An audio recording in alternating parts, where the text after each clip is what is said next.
La Fabrique Audio présente La Petite Histoire. www.lafabriqueaudio.com. Vous souhaitez devenir sponsor de ce podcast ?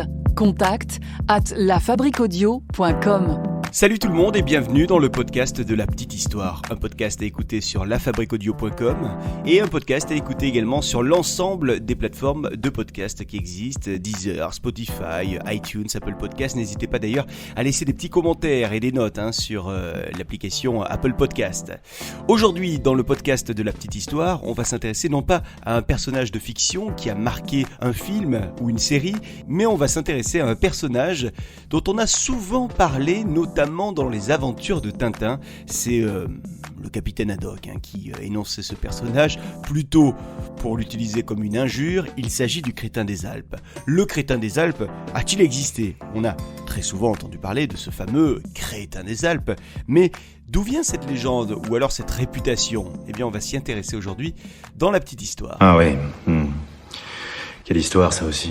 Alors ce qui est sûr, c'est qu'Hergé n'y est pas pour rien. C'est vrai qu'on a vu de nombreuses fois le capitaine Haddock utiliser « crétin des Alpes » pour insulter celles et ceux qui se mettaient sur son chemin. Je le fais bien, le capitaine Haddock. Bon alors en fait, ce qu'on appelait le crétinisme des Alpes, c'est un phénomène tout à fait avéré qui a été objet d'études médicales pendant de longues années.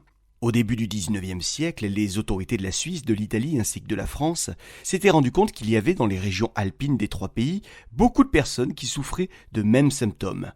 Problèmes de croissance, insuffisance thyroïdienne, déficits mentaux, surdité. En France, un premier recensement estime que 15 000 personnes étaient atteintes de symptômes du crétin des Alpes. Le crétin des Alpes devient alors un personnage à part entière dans la société. On l'évoque dans certains livres, articles de journaux, poèmes, on l'entend même dans quelques chansons.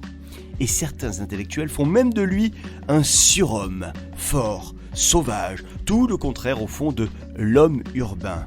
Pour le crétin des Alpes, il n'y a pas de stress au fond de ces montagnes. L'image du crétin des Alpes, c'est celle d'un homme pacifique et sans malice, presque un peu naïf. La société de l'époque veut alors comprendre le crétin des Alpes et va ouvrir des établissements spécialisés pour en faire quasiment des cobayes, ou en tout cas des objets d'étude. Finalement, c'est en 1922 que le mystère est percé.